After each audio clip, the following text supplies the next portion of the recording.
দুজন বন্ধু একটি দৌড় প্রতিযোগিতায় অংশগ্রহণ করলো। ধরো একে আমরা বললাম, নীল মানুষটিকে আমরা বললাম 1 এবং লাল মানুষটিকে আমরা বললাম 2।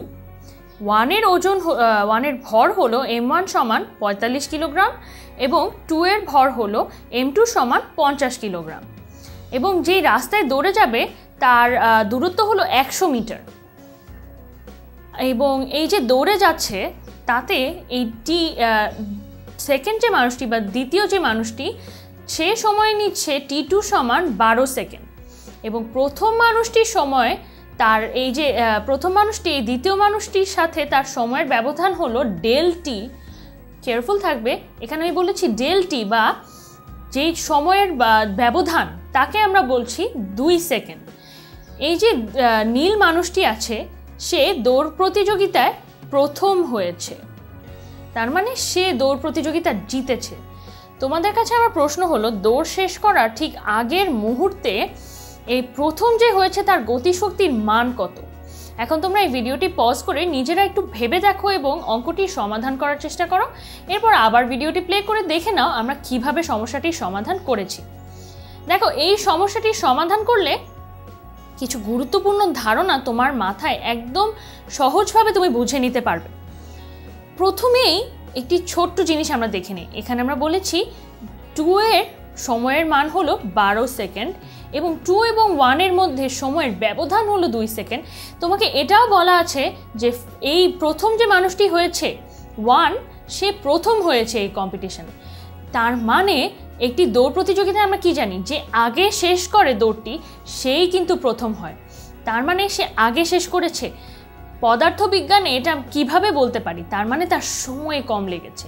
এই যে t1 তার মান হবে 12 মাইনাস বা 12 বিয়োগ 2 সেকেন্ড, যা হলো 10 সেকেন্ড। তাহলে আমরা এটা পেয়ে গেলাম যে t1 এর মান 10 সেকেন্ড। এখন আমাদের দেখতে হবে যে এই t1 এর এই যে এই 1 ছিল, দৌড় শেষ করার ঠিক আগ মুহূর্তে তার গতিশক্তির মান কত ছিল। এখন আমরা জানি গতিশক্তি বের করা কে সমান সমান ½ mv²। একটি ছোট্ট সমস্যা আছে, এখানে তো আমাদের বেগের মানটি দেয়া নেই। তাহলে অন্য কোনভাবে আমরা এই সমস্যাটি সমাধান করতে পারি? এখানে এই গুরুত্বপূর্ণ ধারণাটি আমি নিয়ে আসছি। একটা জিনিস চিন্তা করে দেখো তো, যে কোনো গতিশীল বস্তু তার গতির জন্য যে কাজ করার ক্ষমতা লাভ করে তাকে কি আমরা গতিশক্তি বলি না?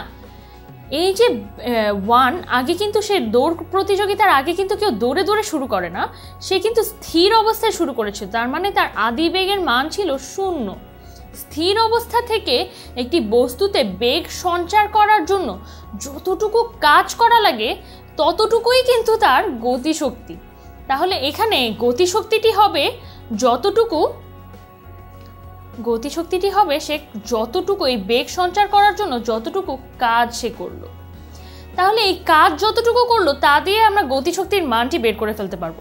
আর আমরা জানি কাজ হলো বল গুণ সরণ। এখানে সরণের মান আমাদের দেওয়া আছে 100 মিটার। আর বলের মান আমরা জানি বল সমান সমান ভর গুণ অভিকর্ষজ ত্বরণ গুণ সরণ। তাহলে এখানে আমাদের কাছে কিন্তু সবগুলোই দেওয়া আছে। এখানে আমরা বের করছি W1 বা 1 এর যে গতিশক্তির মান ছিল। তাহলে 1 এর ওজন হবে m1, যার মান হলো 45 কিলোগ্রাম। m1 45 গুণ g এর মান আমরা সবাই জানি 9.8 মিটার পার সেকেন্ড স্কোয়ার এবং সরণের মান হলো এখানে s, যা হলো 100 মিটার। তাহলে এত জুল। দেখো, শক্তি এবং কাজের এককও কিন্তু একই। এই 45 গুণ 9.8 গুণ 100 জুল। এখানে আমরা 46 লিখে ফেলেছি ঠিক করে। উত্তর আসে 44100 জুল। তাহলে এত জুল তার হবে এই 1 এর গতিশক্তির মান রেসটি বা দৌড়টি ঠিক শেষ করার আগ মুহূর্তে।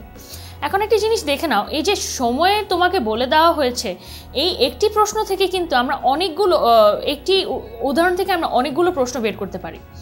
আমি তোমাদের কাছে চাইতে পারি যে এই 1 এর ক্ষমতা কত। আমরা আবার জানি ক্ষমতা সমান হলো কাজ ভাগ সময়। যেহেতু যতটুকু কাজ করলো তাই তার গতিশক্তি, তাহলে এই কাজের মান হলো 44,100 জুল। এটা ভাগ সময় হলো ওয়ান যতটুকু সময় নিয়েছে তা হলো 10 সেকেন্ড, তার মানে এত ওয়াট তার ক্ষমতা, যা হলো 44, মানে একটা শূন্য বাদ যাবে, তাহলে 4410 ওয়াট এই P1 ক্ষমতা। একইভাবে কিন্তু যেহেতু একই তথ্য তোমার 2 এর জন্য দেওয়া আছে, একইভাবে তুমি 2 এর দৌড় শেষ করা ঠিক আগ মুহূর্তের গতিশক্তি এবং 2 এর ক্ষমতাও বের করে নিতে পারবে। তাহলে আমরা জেনে নিলাম কিভাবে ভরের মান এবং সরণের মান দেওয়া থাকলে কিভাবে গতিশক্তির মান বের করা যায়। অবশ্যই খেয়াল রাখবে প্রশ্নটির দিকে। প্রশ্নটি যদি এরূপ হয় যে তুমি বুঝতে পারছো কোনো একটি স্থির বস্তুতে বেগের সঞ্চার করার জন্য যতটুকু কাজ করা হয়েছে ততটুকুই তার গতিশক্তির মান, তাহলেই কিন্তু তুমি এভাবে এই কাজ করার যে সমীকরণটি আছে তা দিয়ে গতিশক্তির মানটি বের করে নিতে পারবে।